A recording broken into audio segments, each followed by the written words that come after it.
मी आज ना गहू दळायला गेलेली, तर त्यानंतर मला ही अशी एक मशीन दिसली त्यांच्या गिरणीमध्ये. तर मी त्यांना विचारलं हे काय आहे. तर त्यांनी मला सांगितलं, जेव्हा आपण हे गहू दळतो आणि कुठली म्हणजे ज्वारी बाजरी काही दळत असतो, तर ते एक्स्ट्रा पीठ जेव्हा उडतं तर ते या पाईपद्वारे ना त्या मशीनद्वारे बाहेर फेकलं जातं. त्यामुळे पूर्ण पीठ पूर्ण त्या गिरणीमध्ये होत नाही. मला हे बघून छान वाटलं, कारण की आपण कधी 5-10 मिनटं जरी उभे राहिलो ना तरी ते पूर्ण पीठ होतं. तर ती लोक दिवसभर काम करतात. तर त्यांचं काय होतं,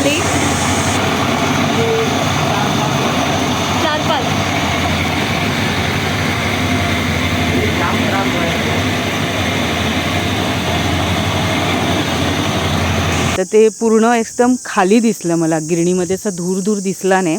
तर म्हणून मी हा व्हिडिओ बनवला. असे कोणाला माहिती आहे का, हे मी फर्स्ट टाईम बघितलं म्हणून मी शेअर करते आहे. कोणाला आवडलं असेल तर नक्की लाईक करा.